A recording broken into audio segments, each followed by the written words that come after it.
Welcome to SLEERICKETS, a podcast about poetry and other intractable problems. This week it is you who's bringing the intractable problems. It is the AMA. Matthew, Brian, Cameron and I all managed to get on Zoom at the same time to answer listener questions. Thank you so much to everybody who submitted questions. Thank you for your patience as we got ourselves onto this call. Zoom was not really behaving its best, but I think I've managed to edit around those moments so that you know what's going on, but you don't have to listen to all the technical goings on. It was so good to catch up with everybody at the same time and so good to get to answer these questions. I really hope you enjoy it. We begin with a discussion of the intractable problem of air travel and Brian's thwarted attempt to get to North Carolina to do a reading with Joanna about his book, The Optimists. I'm gutted for him. Brian! Hello, Alice Allen. It's you. It's me. How are you? I am okay. I had my little jacket and tie on, and I had little gifts of cookies and things for the girls, and Hey Matthew. I was all dressed up and fancy in the airport. You were at the airport. Like a big sucker. I spent hours at the sorry. airport like a big sucker. I'm sorry. Yeah, it was very disappointing. We were all really psyched. My littlest daughter was very disappointed when she found out you were not going to be coming at all. I didn't tell her about the cookies that she was not going to get to try. Oh, I couldn't get in. I was even thinking, like, should I just like fly down to hang out, like to have dinner and then like record together? Like I was like all ready to do that, and then the flight kept on being delayed. Welcome and delayed. anytime, but that I does know, sound like a headache. I know. Yeah, it was it was disappointing, but we beat on boats against some kind of current. And we will come back to New York at some point and see you if we are not all infectious. I know, but it'll never be the same. No. We're all going to be older than we were, stepping into a different river every time. Yeah. I had a rare burst this morning of a feeling I truly never experience, which is something like patriotism. And I would say, like, this is a moment when there are a lot of reasons to feel very bad, right? Very bad about being an American. There's a lot of bad news. Yeah. A lot of very, very bad, very, very good reasons to feel very bad about our country at the moment. But the one area I realized, because I don't get misty-eyed about the flag or about the pledges or songs or certainly about the military but I unlike Tony Hoagland, in international competitions, I have a hard time rooting against America. Did you watch the Italian-US game last night? No, you didn't watch. No. I also missed the entire Olympics. Okay, so what are we talking about? The candidates tournament is coming up at the end of March. This is the tournament among the 8 leading players to see who gets to challenge the world chess champion. Who's currently Gukesh Domaraju Gukesh. I don't remember which order. Who's a great Indian player. Those are actually 2 different people. Well, and probably several different people. I don't know how common those names are. India is a very big place, but there are only 8 players in the candidates tournament, and they are all from different countries. There's only one country with multiple players, and that's the U.S. And Fabiano. Yeah, those 2 players who are both from the U.S. are also the front runners. And neither of them is a huge jerk, which was not a given, given that they're American. I mean, given that they were any kind of players at this point, there's some jerks in the game. I think I also read that they're the 2 oldest players in the tournament. Oh yeah. Everyone else they're referred to as the old Americans, both in their 30s. But yeah, they are old for this level of the game. But yeah, I mean, definitely by far the front runners, and not at all a favorite. But I should say I have a little bit of vocational patriotism for the Chinese player is Wei Yi, who is the one who wrote the apparently pretty good poem for his countryman Ding Oh, Liren before he yeah. won the world championship. So we got two Americans and a poet. It's not bad. That's not bad at all. Cameron's No. here. Hi, Hey, Hello. Cameron. hello. Oh, hello. Hello. Can you hear me? Yes, Can we you not hear me? can. Yes. Oh, you Are you back can in hear me. Edinburgh? Hello. Are you still home? Yeah. Yeah, I'm back in Edinburgh. All right. Yeah. Terrifyingly. I found out a friend is going to be doing workshopping a musical thing that we were working on in London coming up in a few weeks. But you're going to Oh be in yeah. Edinburgh, and you probably I don't know that you would want to have anything to do with that anyway. But yeah, I don't often have people in London other than you. I mean, and by London you mean like 9 hours away from it. But yes, I see your point. I mean, wait. So like, what do you like? Do you mean to No, watch no, it, or do you but mean your to like? family home is not 9 hours from London, is it? Because I'm not going to be a part of it. No, no, no. I didn't think you were going to be a part of it. There's going to be a public, like a showcase thing. Yeah, I was going to Oh, have you star in the musical that we're workshopping, Cameron. I've never heard you sing and never seen you act, but I figured why not? It's you're already signed up for it. He does live 9 hours nearby, so Yeah. it's perfect. I think Cameron's internet might not be perfect. yeah. I think I might come out and come back in because I think I got a delay. Yeah, Yeah, you yeah, got yeah, delay. yeah. Yeah. Give it a try. We're all here though. That's so Yeah, good. we're all here. I didn't fuck this one up. That was almost the first thing I said when I came in. Thankfully, you were describing your travel woes. I was like, I didn't fuck it up. But Yeah. It's we're going to hard. record the AMA for reference for the listeners.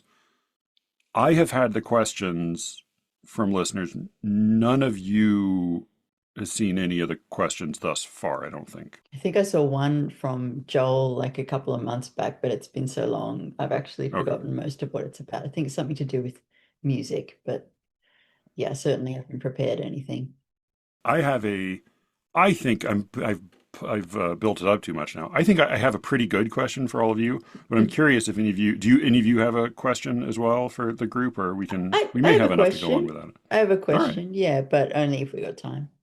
I rediscovered a collection that I remember liking a few years ago, and I felt bad because I got it from Able Muse. I read it and I thought like, oh, this is remarkably good, despite having a terrible title and a terrible cover and nobody ever hearing about it.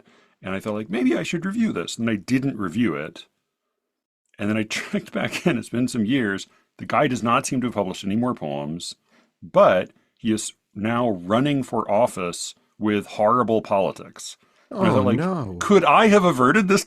Would my one review in a minor publication, could that have changed the whole course of this, this series of terrible events? Or yeah, was it inevitable and did you dodge a bullet by not having anything to do with him? Maybe so. Did you guys hear the Timothy Chalamet controversy? Yeah, apparently he's in big, big trouble. Well, Big I think trouble for Timothy. this actually is relevant. Okay. And we can save it as an AMA. Do we agree or disagree with Timothy or not? But Do we he agree is with in him? all sorts of trouble among people who care about such things because he said in an interview with Matthew McConaughey, I think, he said, I admire people, and I've done it myself, who go on a talk show and say, hey, we've got to keep movie theaters alive. We've got to keep the genre alive. Then he says a bunch of other stuff. And he says, but I don't want to be working in ballet or opera where it's like, hey, keep this thing alive, even though no one cares about this anymore. All respect to the ballet and the opera people out there. I just lost 14 cents in viewership. Ha ha ha. I don't, that's sort of a weird joke. I'm taking shots for no reason. But what people are criticizing him about is when he says, I don't want to be working in ballet or opera where it's like nobody gives a shit. I want to be working in, like major feature Yeah, yeah, yeah. films. And then all these ballet and opera people are like, you can go to hell, Timothy Chalamet, because you went to acting school, so you know people who are in opera and ballet.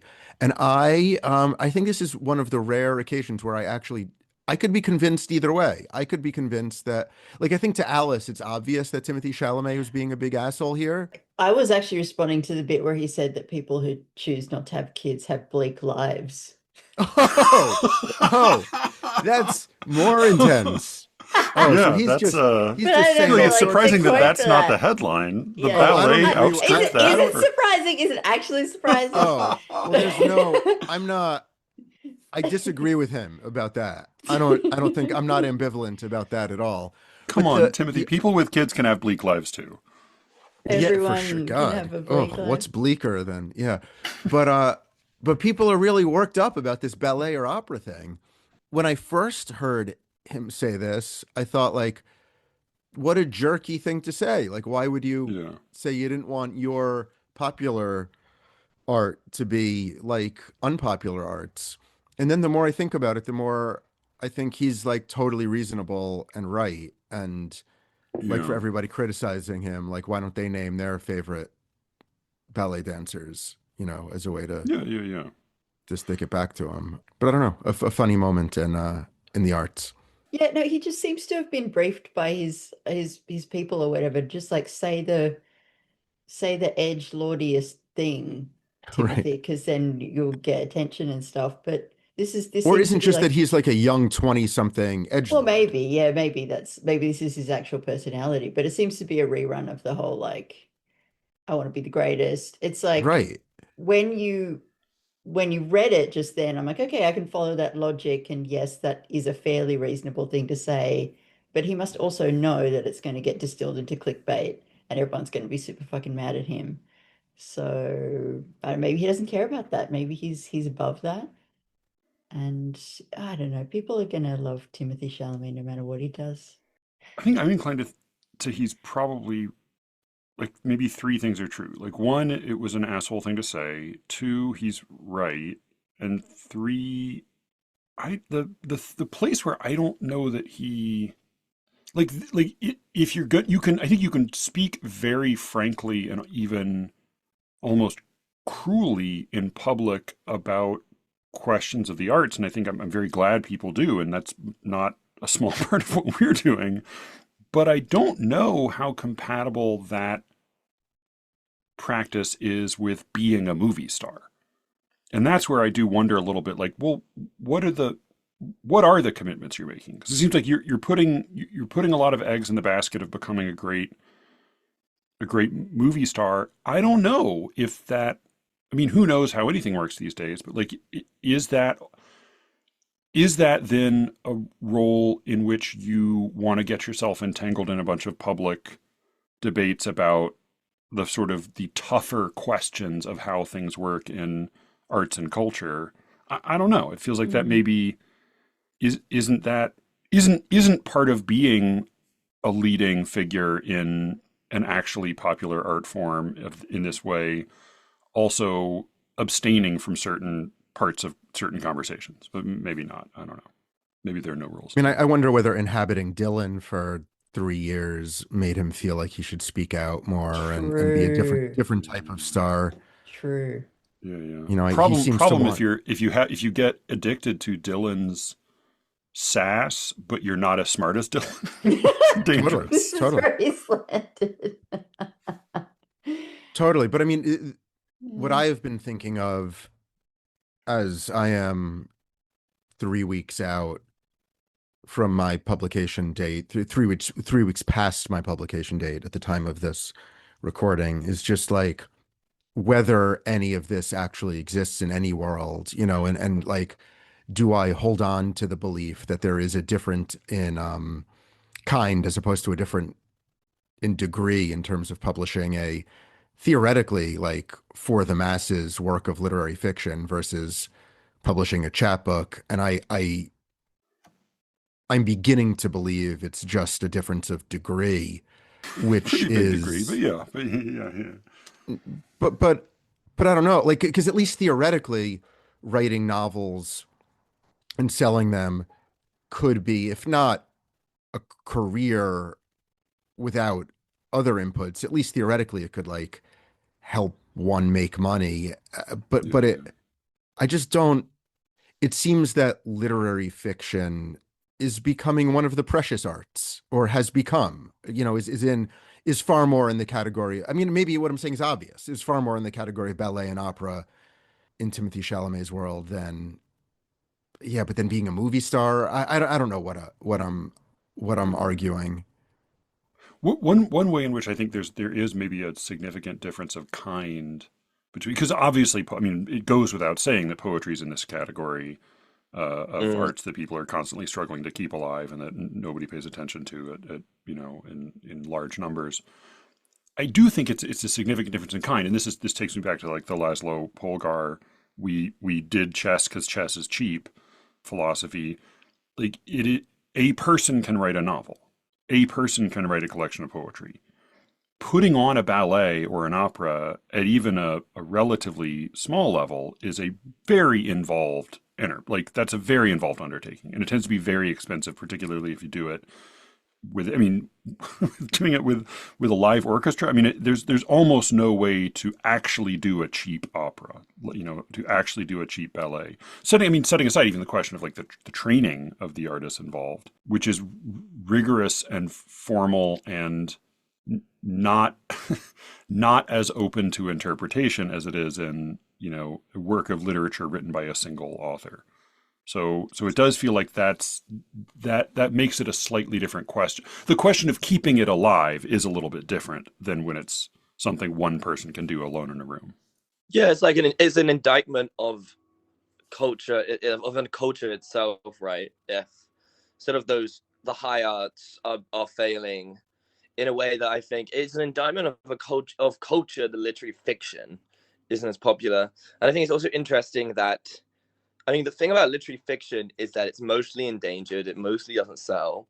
And then occasionally a work that you might be able to call literary fiction, or might kind of lurk on the outskirts of what we might think of as literary fiction, suddenly like floods into the public view. I'm thinking of like certain novels on TikTok, stuff like that on occasion. And I think like it weirdly penetrates abruptly and then it falls away. Like really, really bad sex. But like,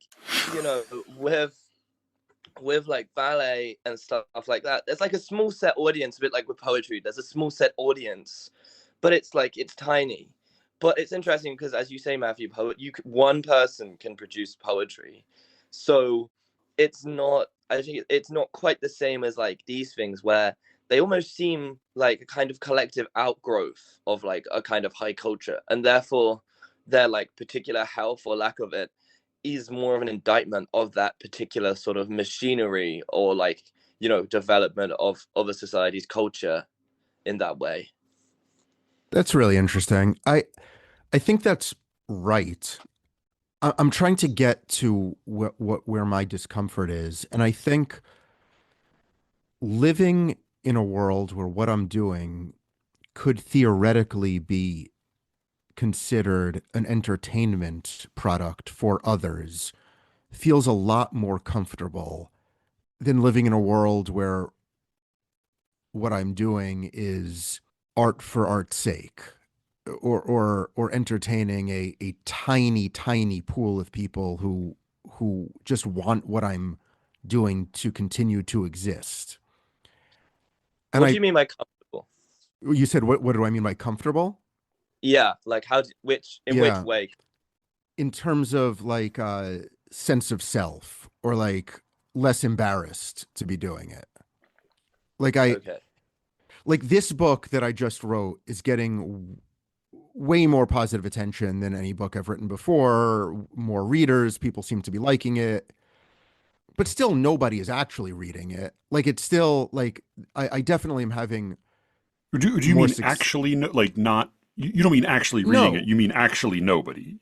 I mean, right. Actually, the numbers, I haven't seen the latest batch of numbers, but it's going to be small because like Right. all books, as Cameron, you were saying, except for the weird ones that tend to poke their little noses out of the water and then dive back in, to these subcultures. Like all works of literary fiction are small, just like all all poems are small. And it's harder for me to rationalize. it feels so immature to be. I don't know. I struggle with this. With you three and with the SLEERICKETS audience, I struggle with how to say what I mean without being offensive. But it seems like Why start now? right. I get it. It just seems like an intensely silly way to spend one's time if there's not a potential audience out there for it. And And you've been kind of a devoted non-idealist about the arts. right, As long as right. I've known, And I guess part of what I'm wondering is whether I need to just like own my idealism and not pretend that I'm different from you guys. Because because otherwise what am I doing? I mean, my big fear for all of this is that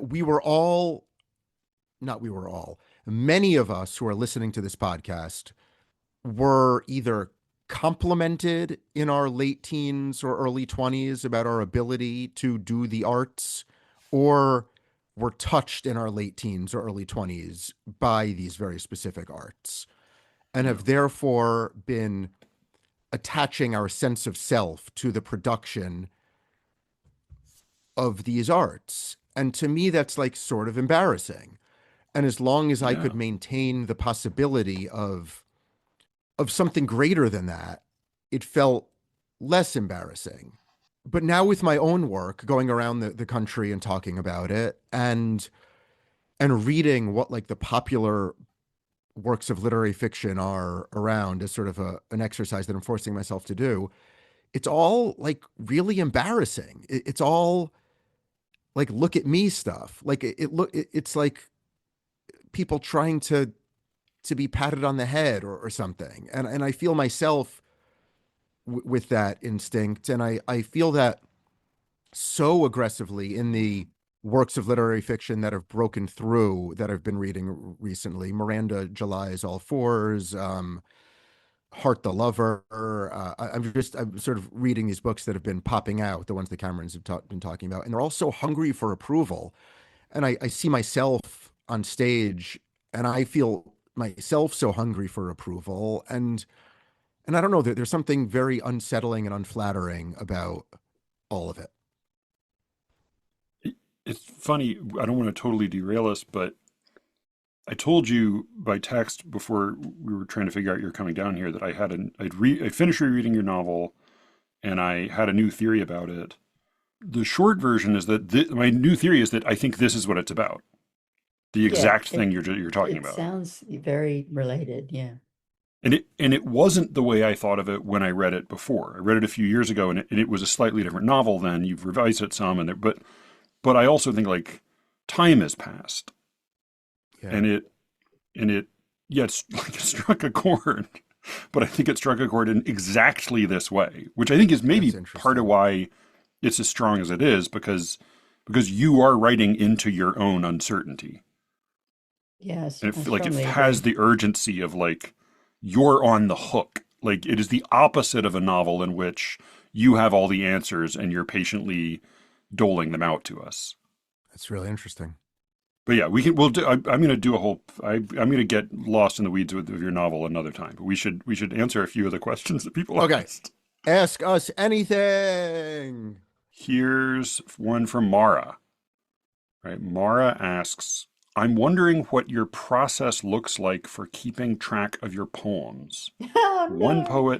One poet described maintaining a master document containing all his poems, but this seems potentially unwieldy. How do you keep track of versions, title changes, etc.? Oh, and no. Mutatis mutandis for fiction essays, etc. Brian. Thanks, Matthew.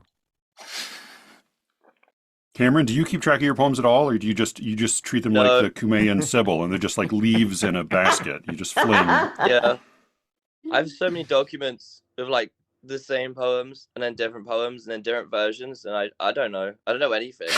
People ask. So I was right. My cynical guess was right. My joking guess about how you didn't handle your poems was accurate. Okay. Yeah, people ask me to send them poems, and I'm like, should I send? And I have to send them a document, and I have to like rename it from like the document that I last sent to someone else who asked me poems, so I have to change it, poems for Ethan. I have to change it to poems for Matthew, and then I have to be but is this version correct? And the problem is they're all scattered around. I have loads and loads of folders. So there's one folder called My Poems, which should have the poems in it, and it does. but then there's some in the folder called Without Title by Jeffrey Hill. And then there's some in the folder of Rambo translations. And then annoyingly, there's some in a massive folder just called Documents, which is really So given that you're very young, I can only imagine this getting just catastrophically worse in the decades to come. But, good. But where does this all exist? Given you can't read them, how? No, I haven't seen the machine. Do you mind? Because I think I speak for some of our audience who are curious about the nuts and bolts of this. Do you mind just describing? Because you're almost. Are you speaking in metaphor so people with sight can understand, or are there literal folders on a? So the machine is called a Braille Note Touch Plus. Is made by these people called Humanware. Deeply unnerving name. It's made in collaboration with Android. It's basically an Android tablet. In everything it does, it has access. Does an Android tablet exist? But you know what I mean. It has access to the App Store, and it has a word processor with PDF and DOCX documents in it. So that's what I'm talking about when I'm talking about various poems and files. That's not metaphor. That is literally true.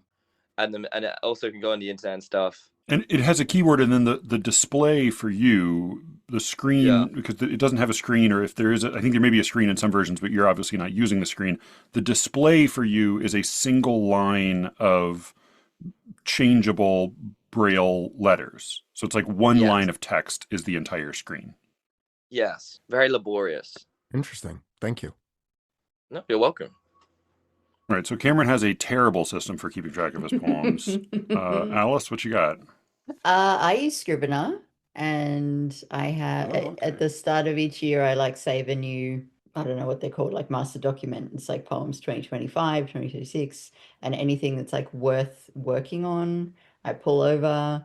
The ones that are out are in the out section. The ones that are ready to go out are in that section. So I'm pretty organized in terms of where stuff is. I've got a Trello board where I map it all out as well, with dates and stuff. But one of the things that I'm worst at is version control. I will just write over stuff and occasionally lose things. So yeah, I'm not great with that. Yeah, I think I'm similar to you, but I'm pretty good with versions in that I'm an over filer, so my computer files are elaborately organized. Yeah, you sound very organized. Yeah. Yeah, so in my main documents file or main work file, I have 6 categories. 4 are files, 2 are documents. Page, screen, stage, swink, theft, the short list, and to do. And the short list and to do are 2 documents. To do is stuff that's currently out or things that are immediate to do. The short list is a document I made when I thought I had 6 months to live. I quickly wrote down a bunch of books I thought I would read, and I've not read most of them still. And then page is where I put most of my writing. That's divided into prose and verse. Verse is then divided into the titles of the books I've written, which contain all of the poems written up until the publication of those books. And then I have there's midlife, and then there's after midlife. I have, dirge, midlife, after midlife. And, at some point, if I have another book, the poems in after midlife will become the title of that book. And then I'll have after that will be all the poems that come after that. Within that, I have them organized. A lot of them are just loose poems, and then I do have organized all the impromptus I write with the ladies, and then some what I call the odes, which are sort of poems in a set form over 30 iterations. And then in each document that contains a poem, I often will have 20 pages worth of draft, draft, draft, draft, draft. So I just copy paste, scroll down, go again. So I have, some poems I have, like crazy numbers of pages of drafts, and often they're just small changes between them. But I part of the reason I make so many copies of like save as copy paste copies is so that it can be as ruthless as possible in cutting. Like I never feel bad about cutting something because I always have lots of versions. I should be doing that. But yeah, it would.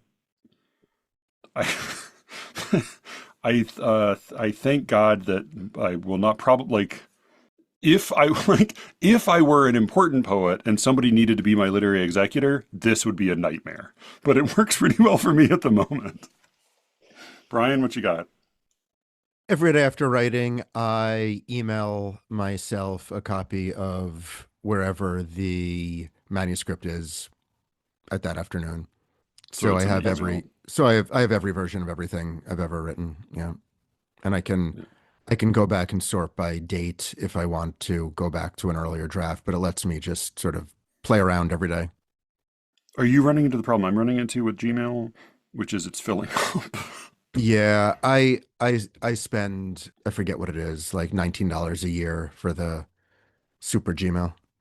I think it's probably inevitable. That's the reason I've been leaning as much as possible on the SLEERICKETS account because I'm trying to spread the burden a little bit. But yeah, I think that's. But you've Googled how to delete the biggest files from Gmail? Yeah, I need to do more of that. Yeah. You'll find it's just like some weird poster that somebody sent you that's taking up like a third of your memory. Yeah, it will be. I will do more of that. I've done some of that, but I need to do more. All right. I hope that was somewhat helpful, Mara. From Maya. She offers a quote from Jericho Brown and then a question. Jericho Brown once made a comment in an interview about sharing poetry with his family. He said, when you're an architect and you design a building, there's no expectation that your mother's going to watch you draw the plans or walk through the building with you when it opens. But when you're a poet, everybody's always like, well, did you send your book to your mother yet? And I'm like, no, I ain't crazy. So her question is, what are your thoughts, personal experiences with your families and your writing? Do you share your writing with your families? Do they read and comment on your work? Do you secretly hope they won't check your website for new publications? Does the idea of your family potentially reading your work impact what you write and publish? I think I know Brian's answer to this question. Well, you might not. I okay. did something a little bit, I don't know, something that I thought was way more embarrassing than maybe in retrospect it was. So when I graduated college, I wrote a manuscript, which, Matthew, I don't think you've read, but it was a full book-length manuscript. I wrote a novel about... Before the summer camp book? Right, but it was the thing that I ended up chopping up to get me into Hopkins because it was unpublishable craziness. But it was about it was about my father's sister and how I went with her on a train to Auschwitz and we had sex on that train. So it was about sleeping with my aunt, my father's sister. Okay. And it's like very vivid and very vulgar. And I sent it to everybody. I sent it to my parents and my grandparents and all my friends and all my teachers and my now wife, who is my then girlfriend, and I give my parents a lot of credit because they just didn't say anything. My wife, my now wife was rather turned off by it, and I can't, like 5, 6, 7 years after I did that, I thought like this is so shameful, but I think it really was like in retrospect, like a coming of age, like fuck the world, like I'm going to do this, so deal with it moment. But no, like if nothing, like I'm an artist for, like this was your neck tattoo. Like I am, this is what I'm giving my life to. Exactly. Can I ask a key question for me? And may not be key, but it's key in my mind. Of course. Present tense Auschwitz or past tense Auschwitz? No. On the train, us visiting Auschwitz. Okay. All right. That's yeah. Better. I think so. Well, but less. I think you have like more moral excuses to do whatever you want. Because like in Right, Night, right, you right. mentioned Yeah. Night the other day. Like in Night, all the kids are hooking up on the train on the way to Yeah, yeah, yeah, Auschwitz yeah, yeah. because Right. they don't know they're going to Auschwitz, and it seems like they're about to die, even though like their Yeah, they've never grandparents been and like allowed to be alone in the dark with a person of the opposite exactly. sex before. Yeah, yeah, yeah. So after that, I think my parents have been wary of my work and increasingly relieved. Whereas this one, they're like, "Oh, I ca- this one was good. Like, good So job." they You read know, your it doesn't. they read your novels when they're published. Yes, when they're published. The Okay. same with my wife. No one. I don't want anybody. It just leads to trauma and chaos Yeah, if yeah, they yeah. read them beforehand. But I have a similar policy, which is I think at this point I let them read things when they're published, and I don't before. And for me it was not a single scorched earth campaign. But I've similarly embarrassed myself before them, so many times and so thoroughly with making art of various kinds that it's they're indifferent to that now.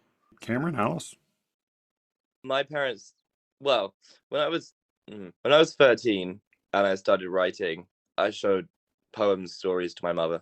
When I was 14, she started saying she didn't understand them, which was better than my dad, because when I first wrote a poem, I showed a line of it to my dad, and he said, "What the fuck does that mean?" So after the age of 14, my parents stopped reading, I think, anything I write. I guess it's easier for me to say that because I don't have a book out. I have got stuff online, obviously. I've got a lot of stuff at the moment. It's just sort of passed between me and friends. But no, my parents don't. My mother listens to podcasts and occasionally reads. My parents never went to university, never read, have no really knowledge of literature. And I think even if they wanted to read my stuff, which they don't seem to particularly be interested in, even if they wanted to, I don't think they'd really understand it or would have the lingua franca or the ability without great reading to sort of follow it, especially the poems. So no, I mean, if we expand family to lovers, then yeah, people read my stuff, but like no, my parents don't read it, and my grandparents, who are even less educated than my parents, like really don't understand it. Like they listen to the podcast I did with Elijah on Schopenhauer, and they were like, you sounded very smart, but we did not understand anything." And I was like, yeah, I don't think if you dropped out of school at 14 that you would, probably in like 1950, like you were in 1960. I doubt you would understand this long rant about Schopenhauer. Like, no, my family have no ability. I'd say little ability to read it as much as like a desire to. Oh, and yes, I would write, I would write about anything in the work if it was necessary. So like in that way, I guess like I'm doing a young Brian in like a slow method. But like, I'll put anything in, no matter what, even if my family came across it, like I'd still have to put it in. So in that way, that's kind of my aesthetic perspective on it. But you also are, because one of the thoughts I have when, like, because my dad has sometimes said something similar to what Jericho Brown said, not along the lines of like, why are you showing me this? But basically, like, it doesn't matter if normal people don't read, like, you only need a handful of people who are in your field to appreciate your work. And my response to that has always been like, well, that may be true for physicists. But like the idea is that I mean, again, like I've never had the idea that I was making art for a mass audience, but my thought is that I actually do want to make art for like normal, like I don't only want to make art for people who are experts or specialists.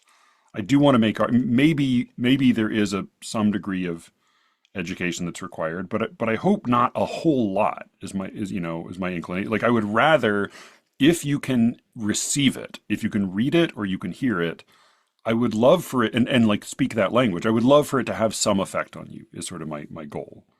But that may be less. You may have a slightly different skew on No, that. that goal is important to me. in as much as I want as many people as possible to be reading my stuff. But I also think more and more that, especially with poetry, reading poetry requires a certain sort of mindset, a certain disposition towards following, I guess, language through. I mean, Hart Crane talks about the logic of metaphor, and like that's an extreme version of complexity in writing.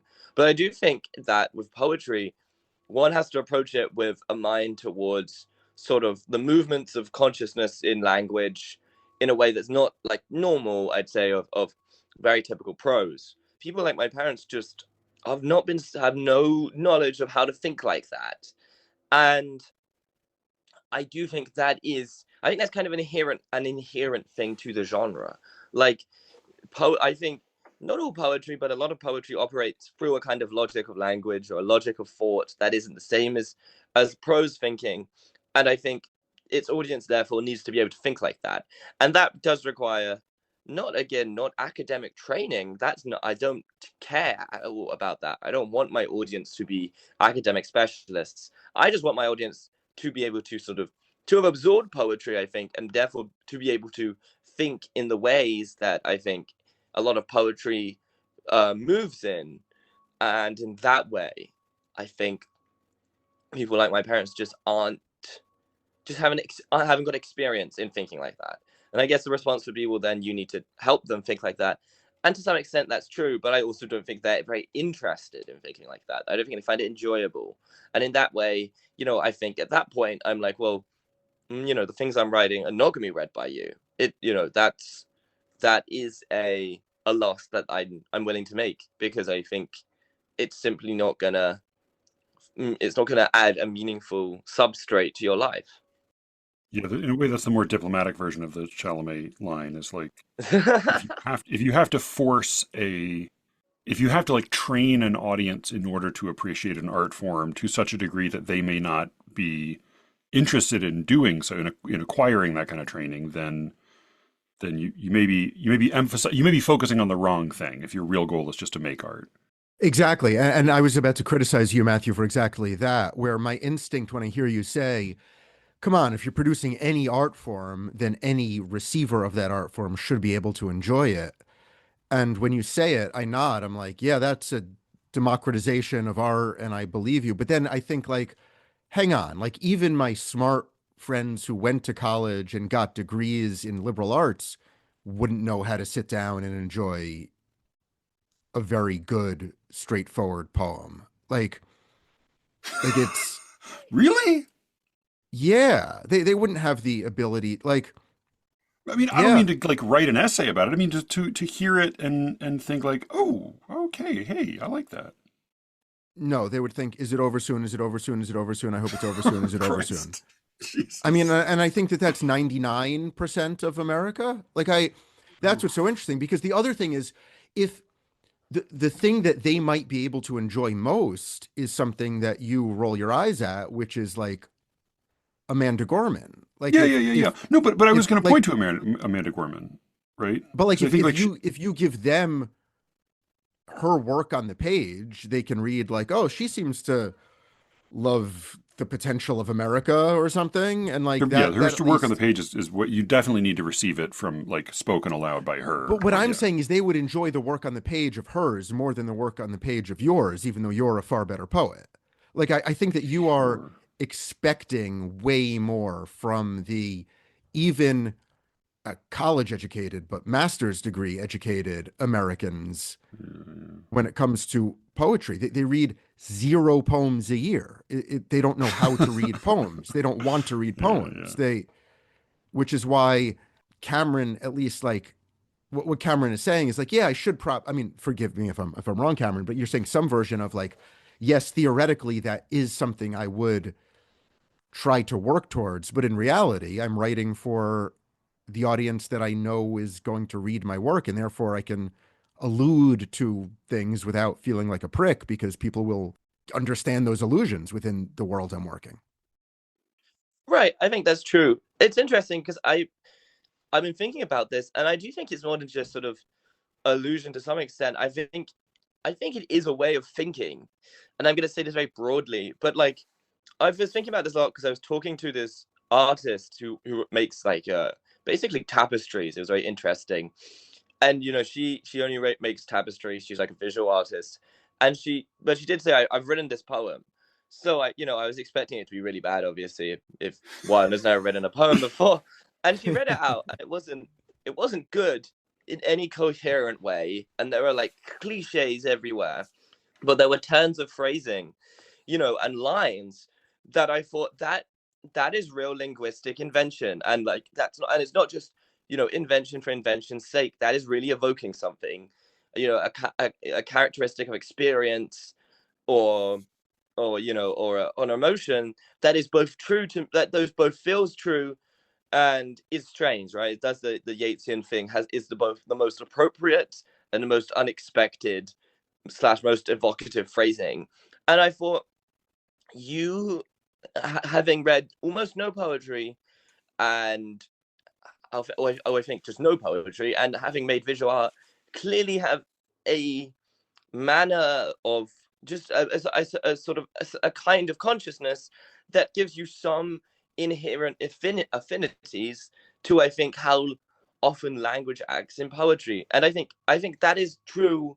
That is a thing that one can put some amount of people into categories of, like I might be slightly more optimistic than Brian and say like maybe 97% of Americans, hate poetry. And then I think there's like a 2% who know nothing of it. But if simply would have had someone read a poem to them in, a good way, may well find some affinity to it and actually start reading it. And then there's, the less than 1%, whatever, the less than 0.1% who actually read it.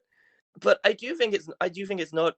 I think there is a kind of difference in mind and in consciousness that makes some people closer to or share more affinities with poetic thought, and therefore more desirous or happy to read it than others. And I think that is a thing separate from education. Like I do think that is, if not an inherent thing, then a thing born of how the consciousness is shaped by experience and by thought in life, if instead of just by sort of college academic education.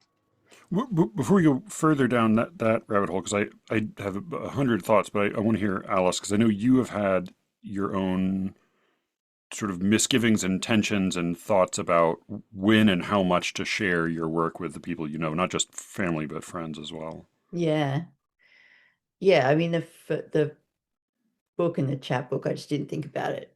And then they were out there and it was too late. But then, Did like the non-poetry people in your life read those? yeah, I think my parents read them, and my dad was like, I think I can see what you're trying to do here, something like that. And yeah, but nobody else said anything. And then my friend Lou and I wrote a book together over 5 years that was like incredibly exposing. And we got to the point of submitting it to publishers, and I had like a full-on like panic meltdown where I was like, I don't think we can do this. We can't possibly do this. This is fucked up. Luckily, nobody took it, so that's not going to be a problem. But yeah, now I'm kind of looking at the poems that I have that I would want to put into my next manuscript, and I'm like, because my relationships with my family members have not been straightforward, and there's been long periods of strain. So I don't think a poem is worth any kind of damage to those relationships because they're really hard won for me. Yeah, but I want the poems to exist, and so I need to figure out like how to thread that needle. But yeah. But that's also, I mean, if I understand you correctly, that's a way of saying not just art isn't worth that much, but like the relationships in your life are worth more. That there's the value that you place on those is quite high and dearly won, and in a way that like I want to give credit to not just the it's not just that you are valuing the work less, you're valuing the relationships maybe more than some of us are. Yeah, Well, maybe, but aren't you? yeah. Sorry, Alice, but aren't you also valuing the power of the work quite highly? because the power of Yeah, the work. I should have said, I'm like in all that what I've just said, there's this like built-in kind of assumption that they will care, which they probably won't. So yeah, I shouldn't actually be that they'll read it and that they'll care. But yeah, I couldn't live with myself if I went backwards in some of these But relationships. I'm So, sorry, I'm not even saying that you're wrong to value the power of the work, but it is interesting that like it's not just a thought about, these relationships are important, or it's not just a thought about the lack of value of the work, but it's also a thought about the work is dangerous, right? The work is dangerous in, or can like trip us up in the other parts of our lives that we have sustained. And it's just interesting, I think, that like your comment yeah. illuminates not like an overpraising or an underpraising of the work like in itself, but like that interesting dynamic between the various parts of like each of ourselves that we have to sustain and how they can come into contact and like damage each other. It can even just happen in dumb ways, right? Like even just the fact of having written a poem about someone, when they read that poem, they freak out sometimes. That's definitely happened when people recognize themselves in the poem. They're like, ah, what do you mean by that? Like they just get uptight about it. And then yeah, in this interview that I did with Matthew for Poetry London, there's this like example that I share about using a particular detail from a friend's life, and he eventually kind of cottoned on to it, no small part thanks to my negligence. And then he was like, "Oh, so you stole that and you put that in." And like that's another relationship that like hasn't always been that straightforward. And in that moment, I was like, "Oh, fuck. Is this gonna be a huge problem for us because of a fucking poem?" That would not that would not be worth it to me. Not to me. I'm not saying it shouldn't be worth it to other people, but yeah. You've talked a number of times about sort of the shift in your work as you've increasingly adopted meter and rhyme, and obviously much of this had to do with getting to learn with Josh Megan. I'm curious though, because it seems like there's been around the same turning point for you. There's also been something of a shift because I read both your the empty show and then blanks, and in my impression from your work sort of before Josh and after Josh is that it's not just that you've begun to write more in meter and rhyme, but that your work was sort of more self-consciously experimental or avant-garde earlier, and in some ways it has become more denotatively transparent. Yeah, I got bored with hiding. There was no value in Right, that and to me. I don't think all avant-garde work or all is hiding, but I No, mean but like that's what I was doing. Yeah, right. So like yeah. part of the issue then is that like maybe there were things you were writing about before that people would have just had a hard time deciphering or Yeah, finding themselves in. yeah, it's completely obscured. I know what they're about, but like what's the point in that? Right. But then yeah, writing this book with Lou was kind of like it's a diary. And Yeah, so yeah. I'm really glad that nobody picked it up. I'm not. I'm not. I want to read it. Well, our deal is that we got to get famous and old, and then somebody will want it. All right. Here's Joel. Joel I asked, sorry. I was just saying hello to Joel. Oh, hi, Joel. Yeah. Hey, Joel. Hi from Cameron. Hi from everybody. He says, when people talk about certain poems being musical, do you think they're actually all talking about the same thing? Does musical stand in for meter, rhyme, or both? Do internal rhymes or slant rhymes count? He adds a quote from William Carlos Williams. He says, how might this add to the conversation? Williams says, I do not believe that writing is music. I do not believe writing would gain in quality or force by seeking to attain to the conditions of music. The writer of imagination would attain closest to the conditions of music not when his words are dissociated disassociated from natural objects and specified meanings, but when they are liberated from the usual quality of that meaning by transposition into another medium, the imagination. I'll read that line again because it's a long, complicated sentence with an ellipsis in the middle. From Williams, he says, I do not believe that writing is music. I do not believe writing would gain in quality or force by seeking to attain to the conditions of music. The writer of imagination would attain closest to the conditions of music, not when his words are disassociated from natural objects and specified meanings, but when they are liberated from the usual quality of that meaning by transposition into another medium, the imagination. So we don't all go on another rambling spree. Alice, you want to start us off for this one?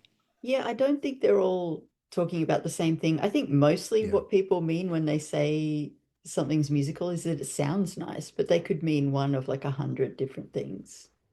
That's my very quick answer. Yeah, I think often when people say music, it's another word to fill in for the sake of a blurb. Yeah. Because I think I see plenty of unrhymed free verse poetry called musical all the time. The standard gripe from formal poets is it's not musical, it doesn't have meter. And so yeah, like in that sense, music means meter. But yeah, I think the sincere way in which it's used is generally it sounds pretty. Sounds pretty. That's by the way, that's in a way like my standard for Cameron's grandmother's enjoyment of a poem is the beginning of Larkin's reference back, which is like he's a jazz snob sitting at home alone in his room playing records of like obscure jazz music, and his mom hears something through the door and she says, "That was a pretty one." Like she hears something, like he's deep in his jazz hole. And she hears a little thread of something, and she says, "That was a pretty one. That's what I want, right? That's what I want." And I think that's what most people mean when they say poetry has a certain kind of music is that was a pretty one. I liked how it sounded. I mean, I also tend to think that's what Williams is mostly missing when he gets really fussy about music. I think the musical quality that language has is the sound that it has, is the fact that it's not just symbols on a page, it's symbols that also have sounds associated with them on the page. Go ahead, Cameron. I just wanted to say, like, what you're referencing there is the fact that I once read several of your poems to my grandmother, and she really liked them. And as I said earlier, she would not have any interest in my stuff. And she dropped out of school when she was 14 and lived like in inner city London as like a poor cockney. But yeah, she really liked Matthew's poems. So, that was sweet. Yeah, I'm touched by that for sure. But that like it sounded nice. Like, if you heard something on the Writer's Almanac on the radio, it's like that sounded nice. I think that's like one of the higher goals one can have as a poet, in my opinion. And I think that's music as well as poetry has it. I mean, clearly poetry has a common lineage with like song and song lyrics, and it's broken off some, but yeah, some phrases sound good, some lines sound good, and some don't, and music is a go-to metaphor for that. But I think in a way, I think that's a term that is better used and understood at a dumber, more intuitive level than at a particularly highfalutin intellectual level. All right, quick question from Perry. Wait. I've got Go ahead. Yeah, Brian, did you have any thoughts on this? Because my rant is slightly long, so I just... No, I agree with what Alice said. I think it's just people saying nice things about poetry that could mean 1,000 different things. Go ahead, Cameron, rant away. You cede your time to the gentleman from Edinburgh. Okay. Well, I'm going to try and make it as compressed as possible. So, I don't think writing in meter makes your poems particularly musical by itself. I've seen so many poems written in just purely, just no music. I'm just like writing in, I hear this, people are like, I hear this among new formalists. They're like, without meter, it is impossible for something to be musical. And I'm just like, what do you, I mean, no. I mean, like, it's impossible for something to have a sustained rhythm, I guess. And even that, I would say, is, a pretty technical, intense definition of sustained rhythm. Beyond that, but that's not music. I mean, maybe it is, but that's like listening to like someone beating a drum continuously with no accomplishment whatsoever and being like, this is, the purest kind of music. It's one form of music. It's certain, or is it music? I mean, that's I'm not a musicologist, which I think is becoming pretty evident. But like my thinking here is that like I both agree and disagree with Carlos Williams, because I think, I mean, okay, here's the ultimate problem. The ultimate problem, I think, is this: as I'm entering my 20s, I'm slowly going more and more insane, and it's like really damaging my ability to make definitions, because I've started for me, I've started hearing sort of conceptual patterning in poems and art as a kind of music. Like I listen to it and I get great sort of musical pleasure through sort of repeated conceptual themes or conceptual movements. Like sometimes I hear that sort of the arguments in sonnets, and it seems to me almost like a kind of music, a kind of conceptual harmony that brings me pleasure. But at the same time, obviously, like as Alice and Brian say, like that definition is also a definition I would cleave to. It's just that I think in poetry, for me, music has become sort of an element that's not simply in sound, but in concept. Like, it's hard for me to separate most of these elements anyway, because synesthesia makes sort of me to sort of hear colors, right, in music, right, or in taste. So it seems to me that like one sense input, or one one element that is typically based on one sense, as music is for hearing, those things don't seem to me as separate or as individuated.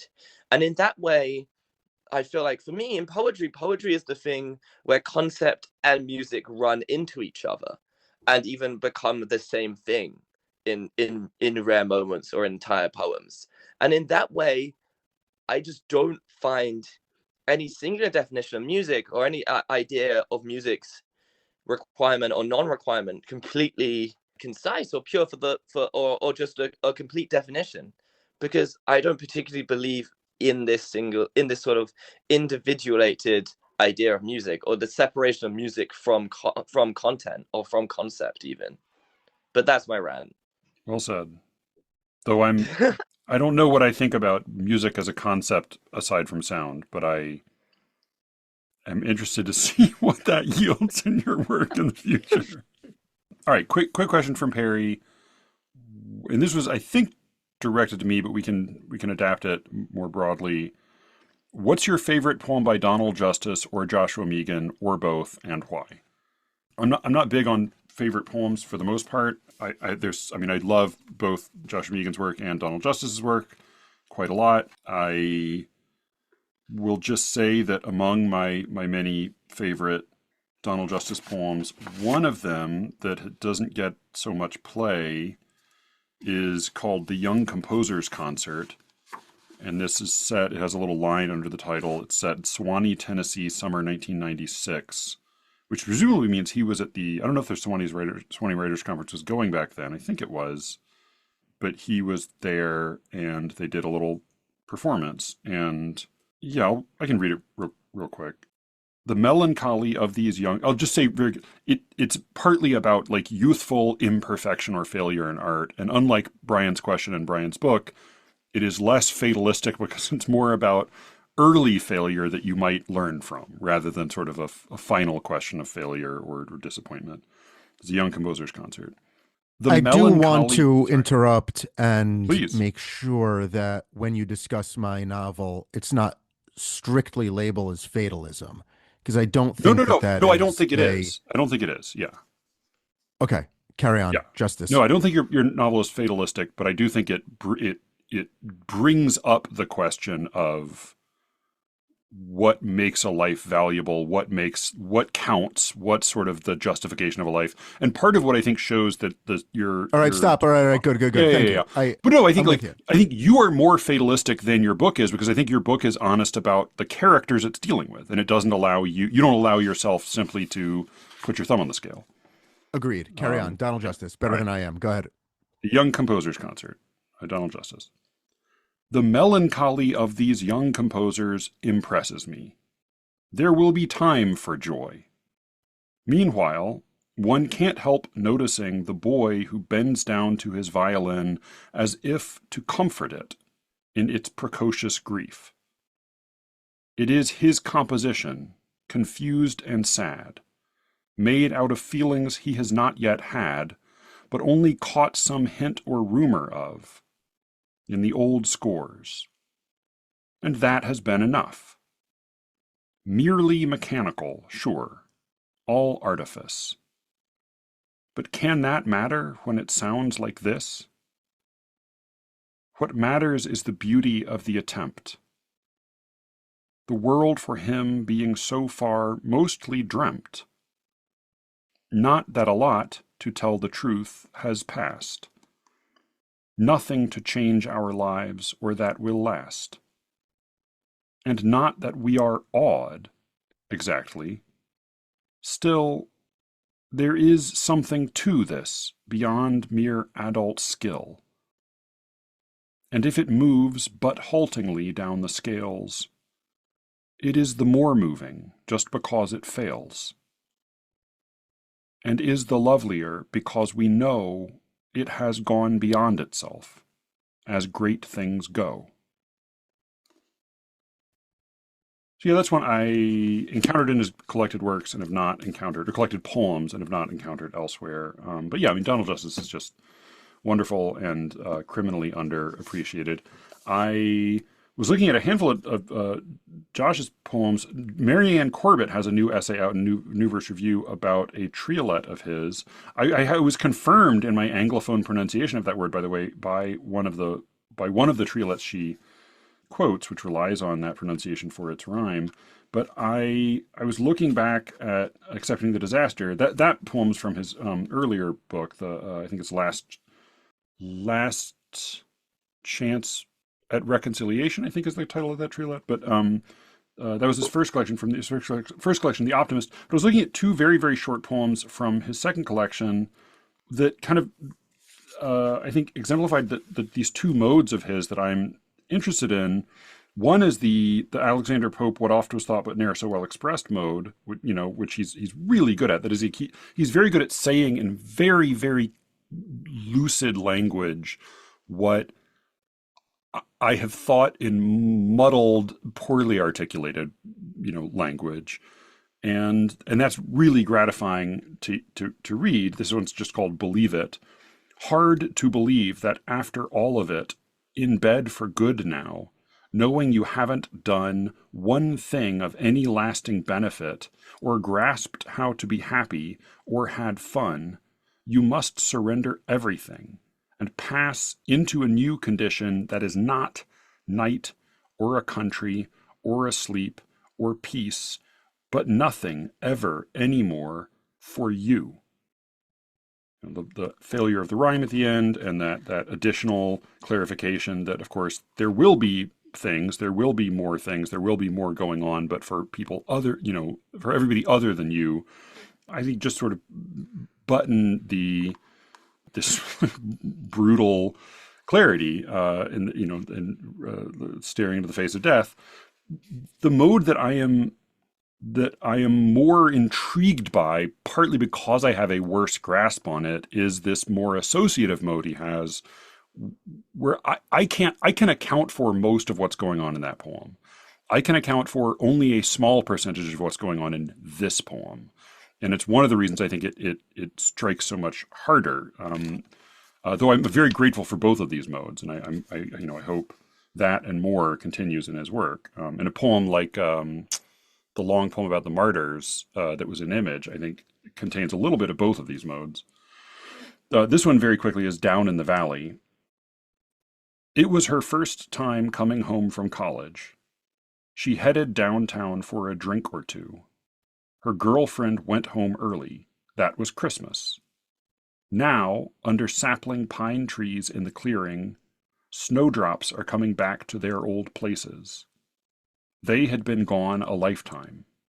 Now they stand, poised like a choir on the verge of singing. Nature is just. There's nothing left to fear. The worst thing that can happen happened here.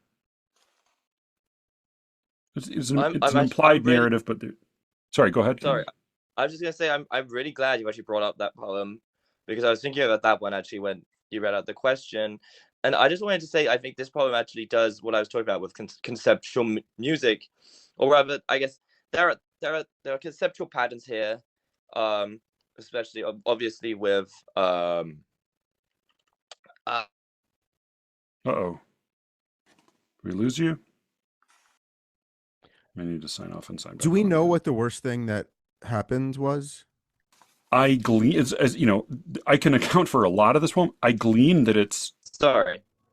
Do you want to try? Because and it looks like the video's cut out, which suggests. Oh, there it's back. Oh dear. Okay. Brian was just quickly asking if we know what the worst thing that can happen was.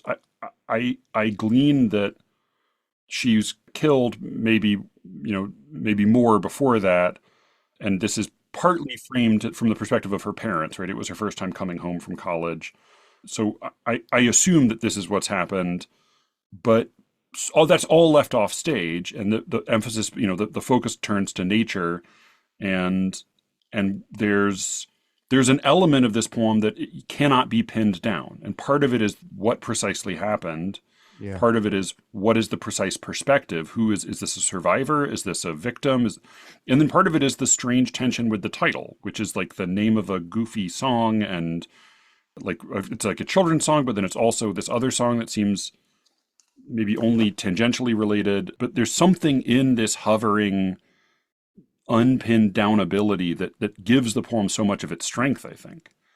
And that's, again, like it's because same thing I find exciting in the young poet I work with sometimes is like, I don't know what all of this is, and that is exciting to me because I know that it affects me. I know that it has force.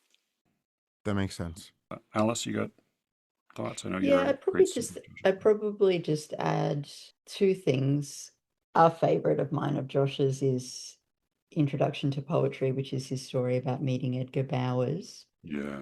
And I've managed to coax the actual story of what that was like out of him, I think, when I interviewed him. I think there may be a Versecraft episode on that poem. Maybe that's it too. Yeah. Oh yeah, no, I think there is a Versecraft episode on it as well. But yeah, we just encourage people to get the optimist as well as accepting the disaster, because the crazy thing is that the optimist, even though it's his first book, is just like exactly as strong, I think. So Yeah, yeah. he's so slow and cautious about publishing that the work is pretty astounding by the time it comes out. I mean, you don't there we complain sometimes about poets putting out too much, middling work, and that's, if anything, one wishes that Josh were slightly less discriminating about what he published, because it is, yeah, it's all unbelievably strong. All right, Cameron, I'm back. Maybe You're I'm back. I All turned right. my video off. So I don't know if you quickly want to rehearse your notes about the poem, because we really missed them.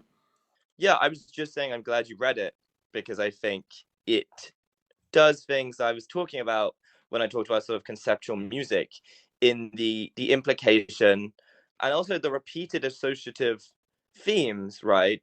This girl is implied to have gone missing. Then it moves immediately to discussion of the sapling pines and the snowdrops. And there's this really wonderful, I guess, free beats plus unstressed with "They had been gone a lifetime." And this linking of the blossoming with this assumed death, and it or this this missing, and sort of the implications that are held completely beneath completely beneath the level of statement, just on implication, and how they sort of echo and re-echo and blend together. Like that to me is a kind of conceptual music that flows with the poem's other musical aspects, like its metrics and its rhyming, into like such a sort of beautiful and compressed structure. So that is also one of my favorite of Josh's, but I thought it was quite illustrative of the thing I was talking about. Because it is fairly dense. I'll just read it one more time so people have it in their ears. This is Down in the Valley by Joshua Megan. It was her first time coming home from college. She headed downtown for a drink or two. Her girlfriend went home early. That was Christmas. Now, under sapling pine trees in the clearing, snowdrops are coming back to their old places. They had been gone a lifetime. Now they stand, poised like a choir on the verge of singing. Nature is just. There's nothing left to fear. The worst thing that can happen happened here. Yeah, I'm always unnerved by that tiny, blunt sentence, nature is just, which seems, on the face of it, definitely false, but also to have some sort of, I think, power and poignancy in this particular context. Oh, and it's also a great pun, right? Like, it's just as in just, justice, but it's also, you could also read as nature is just this, This is all that this is. Yeah, because it does follow a colon, not a period. Now they stand poised like a choir on the verge of singing, nature is just. Yeah, again, it's in part my inability to account for why this poem is so powerful that makes me, as a writer, most intrigued by it. All right, we have a question about Brian's book. We have a gotcha question from Ethan. It's not really a gotcha question. Ethan says, since your new book has some concerns with the issues of, I agree, evil, corporate farming versus smaller scale farming, have you ever been on a farm and experienced any of the elements of farm life? Not that it matters for you or your book, just if you have, I'd love to hear about it, and it would add an extra fun dimension to your public character. Sure. Yeah. I spent a week on a farm staying with a friend of my sister's who is a farmer.